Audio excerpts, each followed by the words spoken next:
আপা যদি ওই হিন্দুস্তানে থেকেই আসলে মনের মধ্যে ফুল ফুটায় আর লাড্ডু ফুটায় তাহলে তো লাভ হবে না। আমরা তো চাই আপাকে এই গুলিস্তানে। আপা আসুক, আপার যদি সাহস থাকে তাহলে আপা ট্রামকে নিয়ে আসুক গুলিস্তানে। আমরা বলবো যে নূর হোসেনের গণতন্ত্র দিবসকে আপা পুঁজি করে আজকের এই গুলিস্তানে তারা সমাবেশ ডেকেছে। সেই নূর হোসেন কি ছিল, তার বুকে কি লেখা ছিল?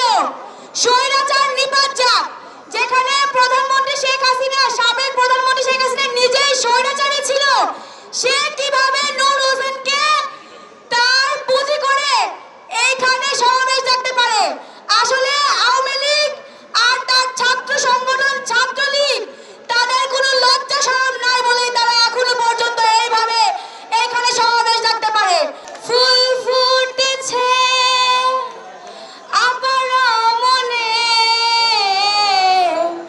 ট্রাম পাপার কত যে আপন, দেখা না দিলে আপা কথা কইও না, দেখা না দিলে আপা কথা কইও না।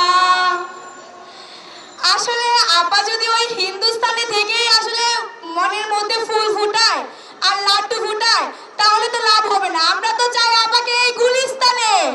আপা আসুক, আপার যদি সাহস থাকে তাহলে আপা ট্রামকে নিয়ে আসুক গুলিস্তানে। আমরা বলবো যে নূর হোসেনের গণতন্ত্র দিবসকে আপা পুঁজি করে আজকের এই গুলিস্তানে তারা সমাবেশ ডেকেছে। সেই নূর হোসেন কি ছিল, তার বুকে কি লেখা ছিল? স্বৈরাচার নিপাত যাক। যেখানে প্রধানমন্ত্রী শেখ হাসিনা, সাবেক প্রধানমন্ত্রী শেখ হাসিনা নিজেই স্বৈরাচারী ছিল, সে কিভাবে